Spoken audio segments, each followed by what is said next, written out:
Hey guys, welcome back to the Why Wars Happen History podcast, where you learn about the causes of wars and things like why did it happen? Was it inevitable? Who was involved? Sometimes I go back hundreds of years just so we can understand what the hell happened. And if you want to talk more about war, we also have authors, historians, war generals, royalty, actors, filmmakers, a whole bunch of people come on as guests, and we talk about everything about war before, during, and after war. So let's go. Welcome to Why Wars Happen History podcast, where we have narrated war history episodes, and we also have episodes where we sit down with filmmakers, authors, politicians, and historians, and we talk about wars in history. Today's guest, I'm very excited about this. So today's guest is Michael Jones, a military historian, tour guide, and an author of several incredible books, everything pretty much ranging from medieval battles to World War II he's written about. And he is the author of today's book, Bosworth, 1485, The Battle That Transformed England. Michael, thank you so much for joining us today. A big pleasure, Emily. Yes. So, as I was kind of saying a little bit before we got started here, I am so excited to talk about Bosworth. It's one of those niche, if you love Tudors, you've probably heard of the Battle of Bosworth. But yeah, so if you love Tudors, listen to this episode. You're going to love it. I would like to ask you for just a brief overview of what the Battle of Bosworth was and why it was so important. Yeah, sure. So the Battle of Bosworth was fought on the 22nd of August, 1485. And just to keep it simple, it marked the end of the Wars of the Roses. That's a period of 30 years or so of civil war. And it also marked the beginning of the Tudor dynasty because the winner at Bosworth, Henry Tudor, becomes Henry VII, and his opponent, the reigning king, Richard III, is killed in battle. So it really is a pivotal moment in terms of our history.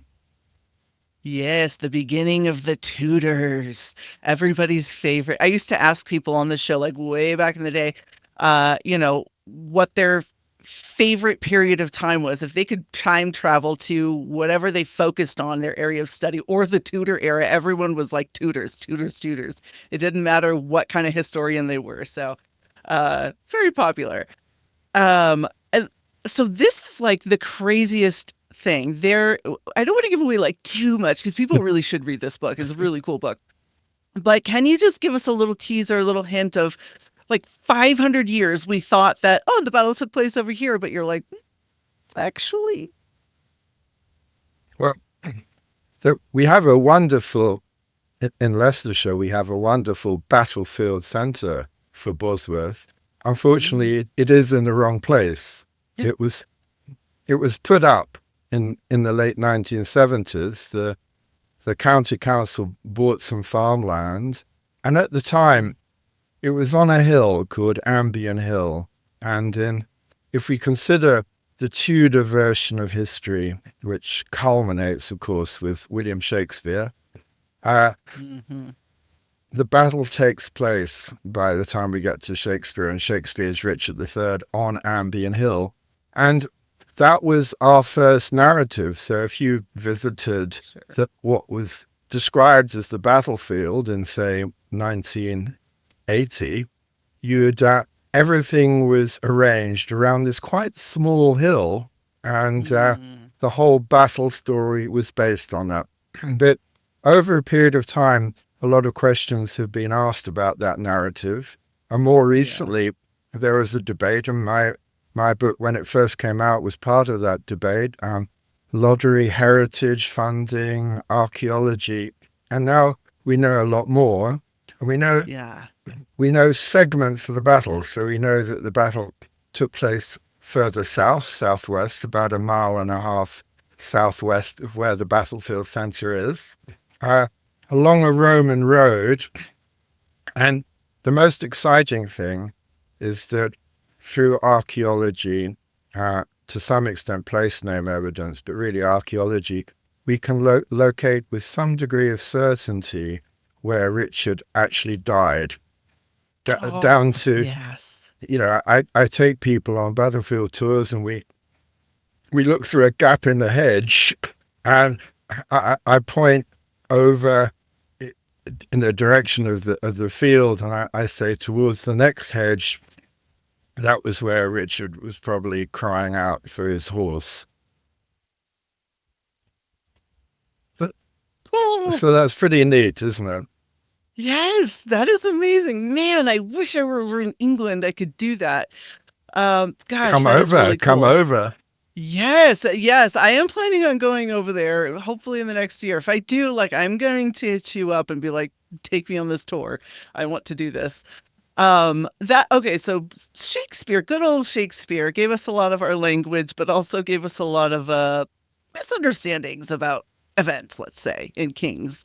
Um, so that line, the famous line, "My kingdom for a horse," and that didn't really go down that way, from what we know. Well, um, interesting. There may be some truth in that to the extent Ooh. that uh,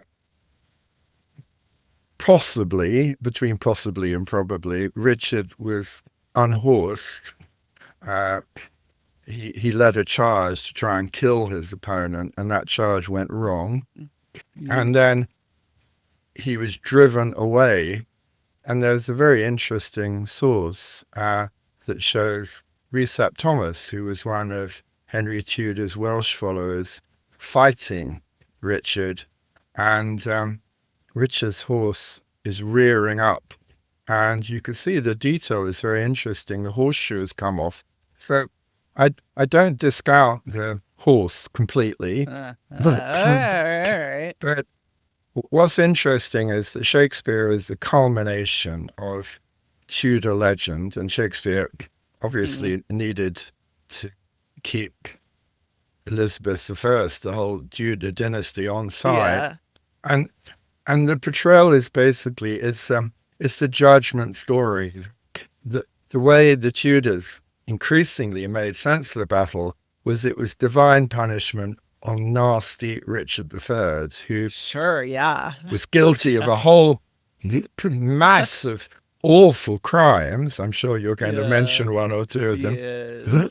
And as a result, he has betrayed others. So now on the field of battle, he will be betrayed himself. And I really, in my Classic. book, absolutely, no mercy. In my book, I wanted to, this is kind of history told by the winners. And I was fascinated in my book to sort of do history told what might have been told by the losers if they'd had a chance. Yes. So rather than nervous Richard, fiddling with his ring and his dagger and having all these nightmares, not even able to have breakfast in the morning, poor guy, uh, and very much on the defensive, very much reacting to events beyond his control. I Yeah. wanted to portray a dynamic leader with a mission, Mm. a sense of, rightly or wrongly, there's a lot of historical debate, but for him, what I put out was he had a strong sense of the legitimacy of his cause, and the core Mm. of his army, which was between 2 and 3 times larger than Henry Tudor's, felt the same way. So it's kind of, my story was turning Shakespeare on its head. Yes, I loved it. And Good. I okay. Yes, yes. I love that idea of okay, well, what does the other side have to say Mm. about this? Is and especially with Tudors, and I bring this up on the show a few times where I actually use the Tudors as an example of medieval propaganda because they're just so oh, the word escapes me. They're just so the epitome of medieval propaganda, where it's like literally a king set to work, his chroniclers, like, make this guy look as bad as you can and make me look as legitimate as you can. You've got, Um, you're on it. You're on it, Emily. I love it. yeah. Yeah. And so, we definitely have this, like, you get this almost like chill in your bones when you hear Richard III, and so I do want to bring that up a little bit. But first, I wanted to ask about so the Battle of Bosworth itself, we have all these different pieces going where we have a larger army and a smaller army. And then we have Lord Stanley kind of hanging back, watching like, I told Richard I would be there, but who's really going to win? And that's when I'll charge in and help. How close was this battle to going a different way? Let's say, forget Lord Stanley, forget him charging in. Okay, well, we can come back to the Stanleys in a while. Yes.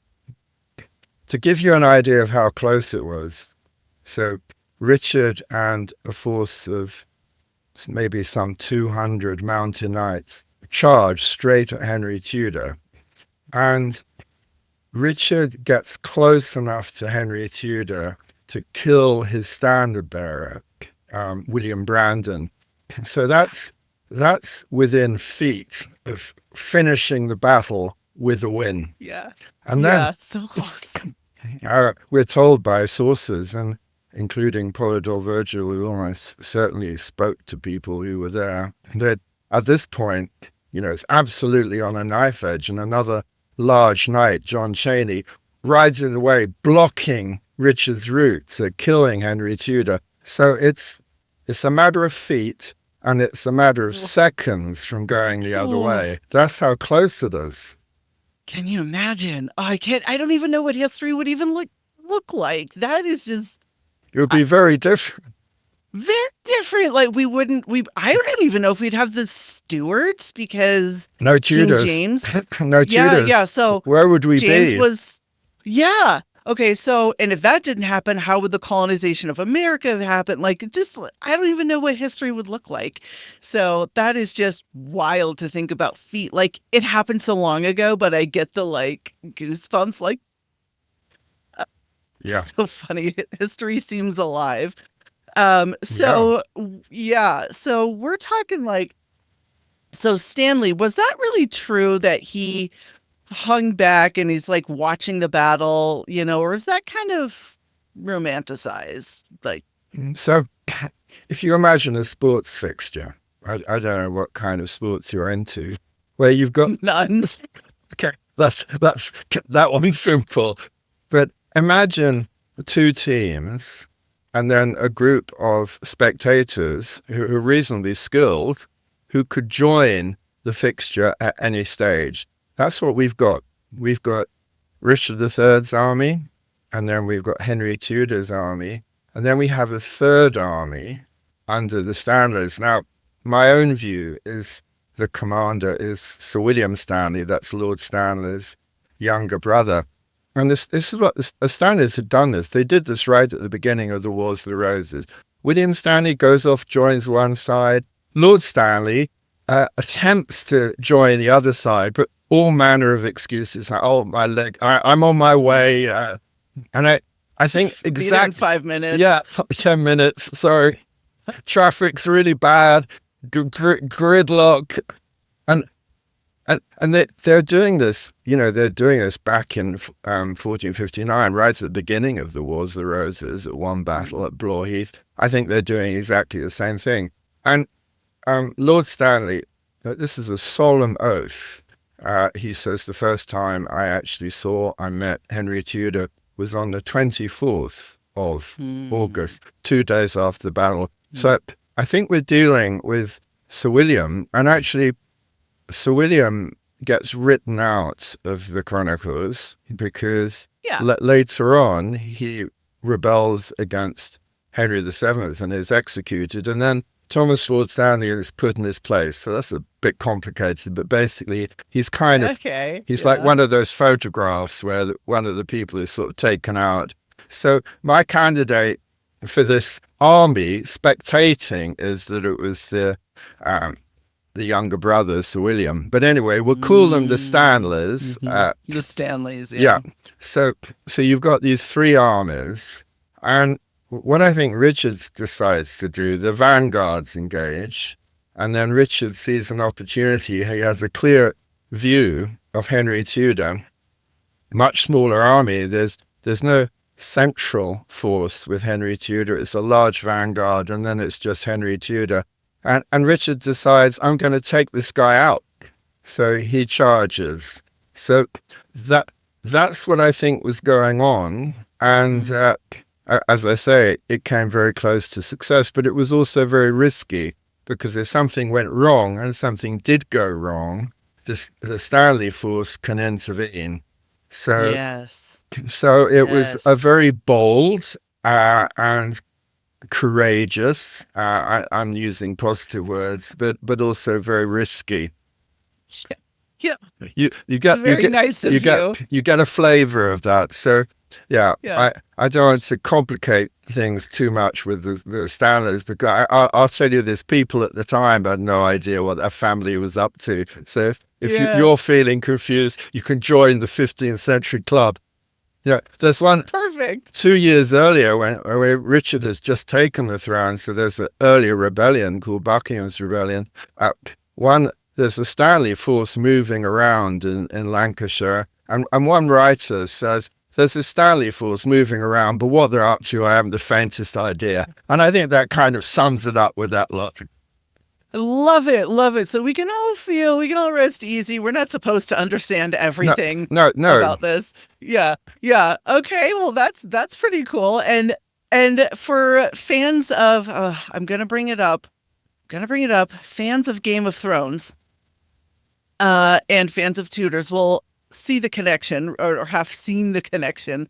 It's almost comical how much the Wars of the Roses and all the characters and the events and everything are actually in Game of Thrones, where Sure. you have people are going, oh, Sir William, the Lord Stanley is like, okay, Stannis, and then you have the Lannisters in Game of Thrones are the Lancasters, right? And the Starks are the Yorks.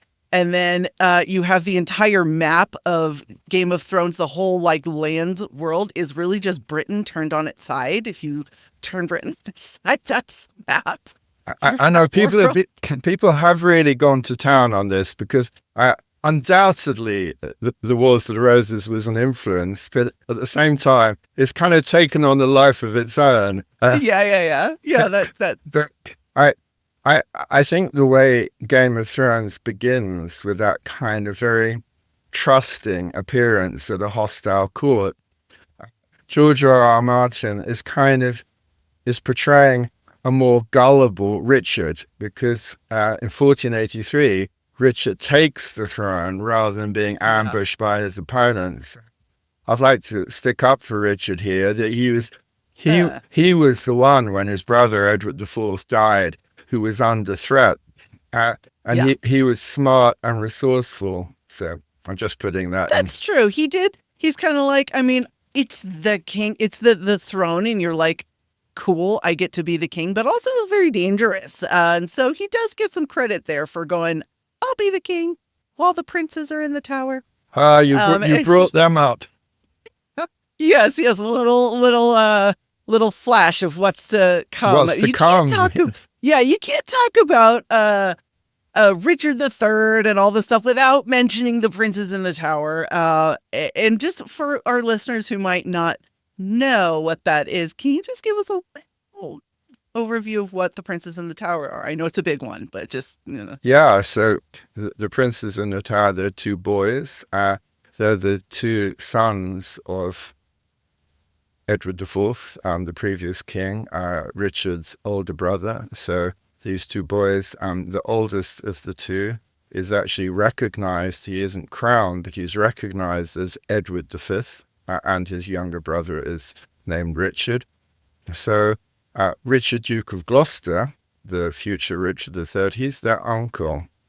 So Edward V should, in the expectation of many, in April 1483, when Edward IV dies, he should have gone on to become king, to be crowned. But instead, over a period of time, I'm not going to go into all the detail, but yeah, sure, it's a lot. As Stony Stratford, Richard gets hold of Edward V, and then a bit later on, he gets hold of his brother. They go into the tower, and they are not seen again. So that's the basic background to it. And so, okay, so there's so much debate. That is like the ultimate, well, at least for me, that is the ultimate medieval debate. Did Richard III kill the princes in the tower so that he could remain the king? And there's lots of heated debate on that. So And without and it getting and it won't, and it hasn't stopped. And I think no, in 100 years' time, it probably will still be going on. probably yeah. So we're gonna debate it today. We're just gonna throw it out there that it's a debate. Sure. And I do one of the things I'm so interested in, fingers crossed, probably not gonna happen, but is the DNA testing where we found um bones that we believe are that might belong to those two princes. And we want to DNA test them to go, well, we could DNA test them to confirm, and then we can extrapolate how they died and all that. But there's this block to, or at least like Queen Elizabeth II was like, I don't want to just let them rest. We don't want a DNA test. But King Charles, I think, has said that he's up for it. So what's the deal? Why are we not testing that? Do you know? I, Is that like, who knows? I'm not privy to his inner thoughts, Ah, sadly. Uh, yes. I I do know that he is far more favorably disposed to the bones being tested. So just Yes. again to clarify this for your readers, that in in the reign of Charles II, when they were doing some renovation work on the tower, they found the bones under a staircase. They were examined in the 1930s. That examination was interesting, but also left a certain amount to be desired. And Mm. so we have this urn in Westminster Abbey that might or might not hold their remains, and that's why DNA testing is so important. Yeah. Obviously, it was it was the clincher when found the remains of poor Richard himself in the car park and Parking lot. in a parking lot. Yeah, I mean, absolutely. Which really resonated with the British public, to be stuck in a car park for more than 500 years. Oh my Poor God, I didn't guy, think about it. poor That guy. is really funny. The But poor guy. but th- that's it's a bit like with the Romanovs when the whole debate Mhm. about Anastasia and Anna Anderson, that was Yeah. finally sorted out by DNA. So it would Yeah. be wonderful if this could happen. Yeah. Yes. And for anybody interested, I believe there is like this petition and this like organization. I think it's called the Two Princes Project. I might be getting that wrong. But if you Google it, there is like a whole project about trying to get the required approvals from Westminster Abbey and the king and everything. And I don't know how close they are, but I'm just going to encourage hordes of people to go Mm. knock down doors and try to get this DNA testing done. Because, oh my God, that would honestly, it probably would continue the debate in a different way about, well, what does it really mean and how did they die? But it would be like a big puzzle piece. So, Sure, definitely. Yeah. yes. And going back just a little bit to the reputation of Richard. This is one of my favorite subjects too. I don't know if you can tell. I love talking about Richard's reputation. I don't know why. But oh, is there anything that you came across that was like, so obviously a lot of propaganda. Was there something that was just totally outlandish that was said about him, just crazy, that maybe most people don't know about that was said? We're finding new things about him all the time, some Mm. small, some bigger. Uh, if we start with go back to Shakespeare again, when the winter of our discontent, the first thing he's up to uh, is he's plotting the murder of another of his brothers, George Duke of Oh, Clarence, who will have the most wonderful death in that butt of Malmsey wine. Uh, so that's right. So he's up to no good from the very beginning, and sort of because he's aiming for the throne, he wants to get his brother, who's older than him, out of the way. Uh, So, I mean, how he's just awful. unhinged murderer all around, He's a basically. psycho killer, absolutely, Yeah. in Yeah. Shakespeare's eye. But the interesting thing is that um, we have a source that predates the Tudors, Dominic Mancini. He was an Oh. Italian who was in London at around the time Edward IV died for about 6 months, so late 1482 to the summer of 1483. And he he's a sort of reflection of a variety of sources, but what he says was that Richard, far from plotting the murder of his brother, was distraught, uh, feared, blamed the death on the Woodville family, that's the family of Edward IV's queen, Uh-huh. felt that he was next. So here we're getting the whole resonance of Game of Thrones coming in. Mm-hmm. Retreated to his strongholds in the north and came to court more rarely.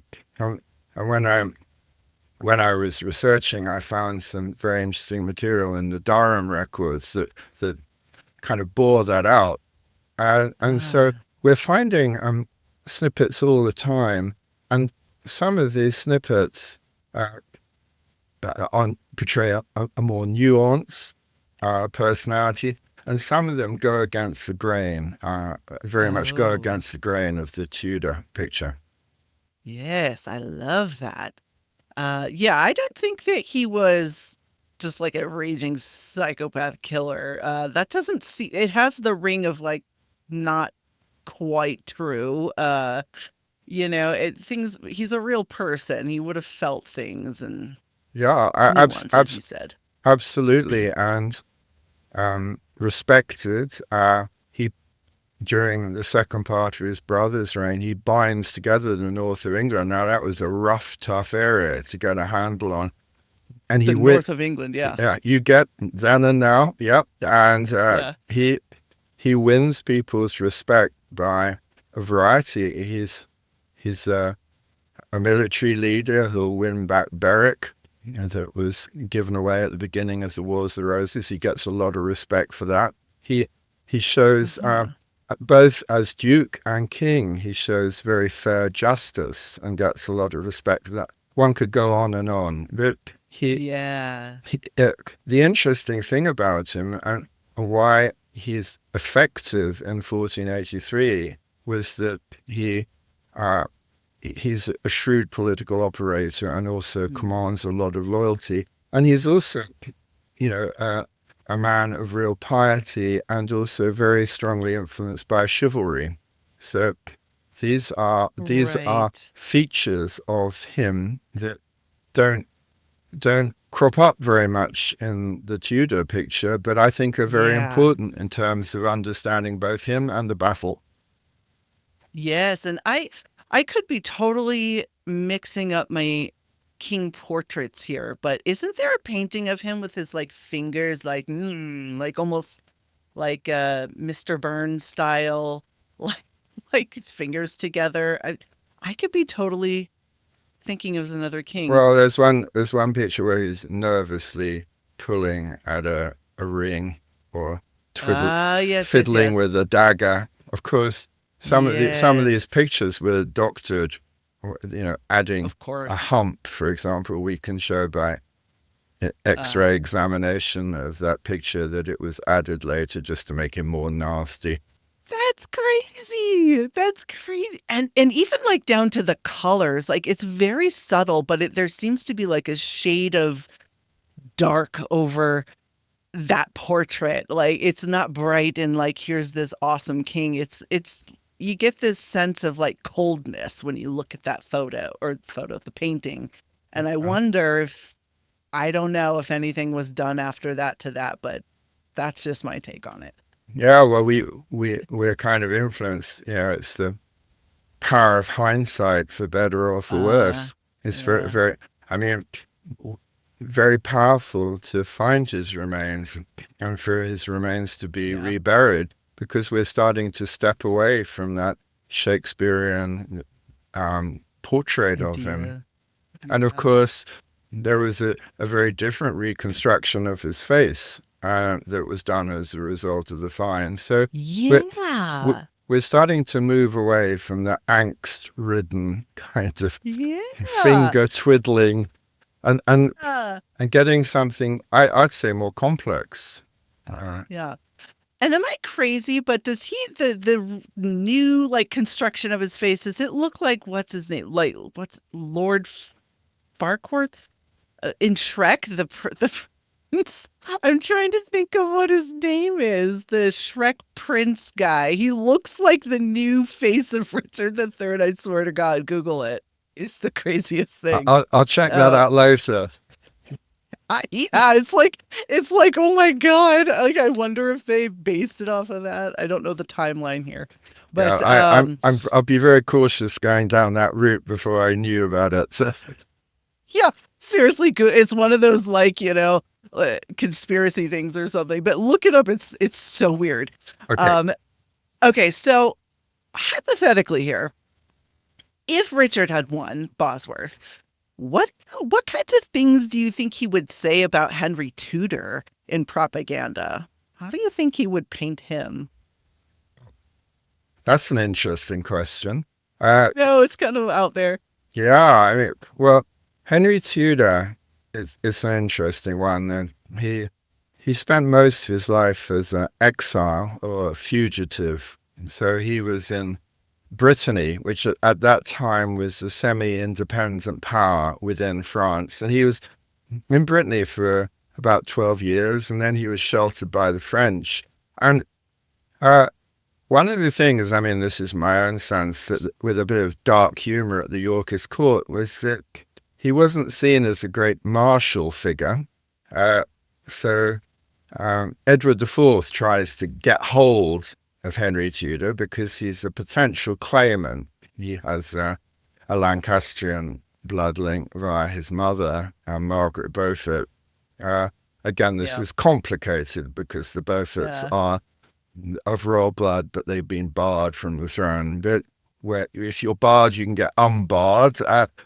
So Naturally. Edward the Yeah. Fourth is keeping an eye on him, and in 1476 he nearly gets him out of Brittany. But uh, the the Breton Duke is ill.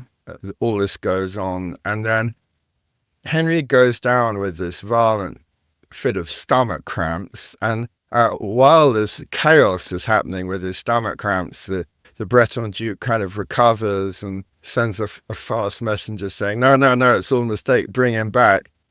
But this idea of the stomach cramps, which is referred to again by Polydor Virgil shortly before the invasion, and then in Buckingham's rebellion, this rebellion against Richard in 1483, is supposed to be supported by Henry Tudor. Henry Tudor, his small fleet is dispersed by a storm, but he kind of appears off the coast, probably of Dorset, and Ah, sends a boat to kind of have a look, and then just decides, "I'm out of here."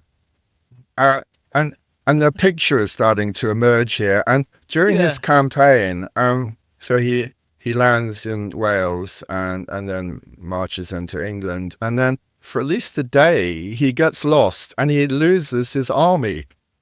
Now, I I think that if Richard had won, that there'd be some rather wry humor because Yes. because I think the thing, this is my own take in terms of the book. I think the thing that angered Richard was seeing Henry Tudor about a mile back from his main body of troops, kind of so he Mm, could make a run for it if things weren't going very well. And if you kind of sure. put everything I'm saying together, I think from Richard's point of view, he saw him as a man who was not up to the mark in terms of courage. Uh, Yeah. in terms of fairness, it could also be said that he's shown a lot of courage in showing up at all with that small army. But, Showing up but, at all, yeah. but I'm not trying to be even-handed. I'm trying to answer your question, which is how Richard Sure. and the Yorkist victors. So I think they'd have Yes. taken the piss out of Henry Tudor, to be Oh, blunt. yeah. Lots of interesting, juicy things that they could have said. I feel even way more than they could have said about than they did say about Richard.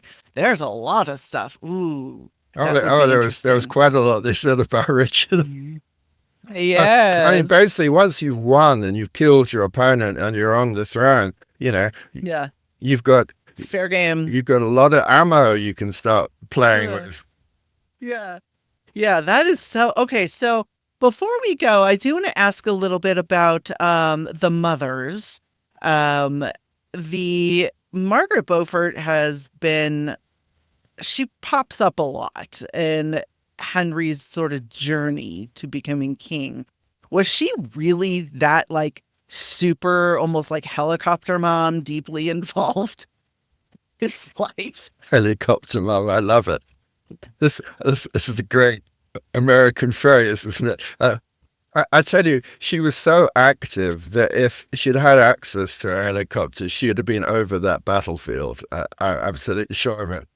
But the thing is that they're very, very close after Henry wins, and she, as king's mother, she's the power behind the throne. But the thing to stress is that, firstly, when Henry was growing up, that he separated from his mother, and Henry is, again, for your listeners, viewers, he's an only child, and look, he's granted to, this is the idea of wardship. He's basically given to one of Edward IV's chief followers, William Lord Herbert. So Henry is taken away from his mother to Raglan Castle in Wales. That's where he's brought up.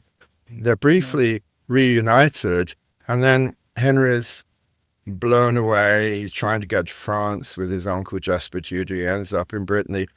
So for most of his life, mom and son are separated. And it's really, there's a retrospective. I mean, she's obviously, they're in touch. We know that in Richard's reign, she's a conspirator. She's taking a lot of risks on his behalf. And we also know that late in Edward IV's reign, and perhaps earlier, she's trying to broker a deal with the king to get her son back. So props to her. Yeah. She's really doing her best. But I think at the same time, one has to say that rather than being a helicopter mum, she's an absent mum trying to do her best in difficult circumstances. But they have a very, very close bond, and she plays her part in the victory. Yeah, she was like very, very for it. Like, this is going to happen. Let's do this. And contrasting that with Richard's mom's Cecily Neville. Yes. I'm like, I always say it wrong. I don't know. Maybe it's my bias. I always say it wrong. So she was kind of like, she'd put you right very quickly. Yeah, so she was very much like she was afraid of what was going to happen and knew very well what the stakes were and everything. What happened to her? Did she die before her son was killed in battle? No. 10 years afterwards. Now, again, the Tudor legend, you have Margaret Beaufort, a kind of helicopter mum. I do enjoy that phrase. Where Cecily Neville is slandered by nasty Richard, who even says that his mother might have committed adultery, and that big brother Edward wasn't legitimate, which, according to the Tudors, is totally Richard's invention. And if we go back to Dominic Mancini, he tells us that it was Cecily herself who said that. But let's not worry about that. And then famously, Cecily curses Richard. So, in our modern era of psychoanalysis, we can have a lot of fun with that. But again, in my book, I didn't buy that sequence of events. And if I just make one of many points I could make, that as Richard is preparing to meet Henry Tudor in battle, he goes up to Nottingham Castle, and on the way, he stops off where Cecily is at Berkhamsted Castle. That's where she lives. That's where she will die in 1495, 10 years after the battle. So rather than being cursed by his mother, Richard is asking for her blessing. Lovely. That's nice. Okay. Yes, it is. A couple questions left. Yes, it is actually very nice. And so I prefer that version. And it sounds more true than cursing her son. Um, okay, so other than the princes in the tower, other than Richard's reputation, are there any topics or questions around this era of like Wars of the Roses, Bosworth that are highly debated today still? Well, the Princess and the Tower is the high octane topic Yeah. that fascinates us. And what I would like to say about this is that it's kind of like a Kafka-esque court of justice that it keeps Really? Okay. rescheduling and rescheduling and rescheduling. But um, if we imagine a scenario, and it's just a scenario where Richard believes that he has a right to be king, and as a result does not initially want to kill the princes. This is the argument I put forward in Bosworth. And then there is an attempt to rescue the princes, and I was the first historian to put that on the map. Love it. At this point, he has to balance the risk, if he keeps them alive, the risk to his dynasty, and that's the most important thing. And at this point, if we step back and look at historical precedent, I'd mention two. So the first is when Henry Bolingbroke, the future Henry IV, lands in England in 1399. He becomes king. He'll become Henry IV. He deposes the reigning king, Richard II, doesn't have him killed, but when there's the first rising that tries to put him back on the throne, he is killed. And the second thing I'd mention is that late in Henry VIII's reign, when there is another dynastic threat by the Poole family, these are descendants through the female line of Richard's brother, George, Duke of Clarence. He has the elderly Countess of Salisbury, Margaret Poole, executed, her son executed. And the key thing is her grandson is also 12, the same age as Edward V. He's put in the Tower, never seen again. And yet we have books and books and tons of attention on one prince in the Tower and none on the other. So I think that it was, whatever we think, and there are a variety of opinions, that the reality was that the biggest and most important thing for a medieval aristocrat or ruler was safeguarding what was called the livelihood, the livelihood, the inheritance. And if it's a king, it's the dynasty. And if you muck that up, that's the worst thing. Yes, yes. So these would be what you guys all discuss. If I put a bunch of Tudor historians in a room for 12 hours, it would all end in this kind of debate and discussion. Well, that would be a very optimistic. A key thing is plenty of food and alcohol, and I'm sure everyone, rather like George Duke of Clarence, we'd roll with it as Oasis. I would pay to see it. I would pay to see that those discussions. And my last question is are there any other books you're working on in the future that we can see after this? Yeah. So I've done a book on the Black Prince. So do look out for that. That's also brought out in the States as well as in the UK. And that was a wonderful thing to do. And again, trying to reevaluate the reputation. And what I'm working on at the moment is the end of the 100 Years' War. So there's going to be a lot there on Joan of Arc, and you look at Joan of Arc, and how it all goes wrong. And the bigger question is in that is why we keep fighting losing wars. So kind of topical, eh? Yes, very topical. Interesting. Ooh, God, the Black Prince too in the 100 Years. I don't even know which one I would pick to read first. That's really interesting. Well, the Black Prince is out, so go to it. That's the first one that I'm going to read. That is so interesting. Okay. I loved writing that book. I really did. So do check it. Do check it out, Emily. Yeah. And you can get it on Amazon, just like this one, Bosworth. You can get it on Amazon, Barnes & Noble, basically anywhere that you find books. Okay. Yes. Well, thank you so much for coming on the show and answering all of these questions. I loved talking with you. Michael Jones, author of Bosworth 1485, The Battle That Transformed England, and author of a lot of other books too. Thank you for being here. It's been a pleasure. Thank you. Yeah. All right. Bye.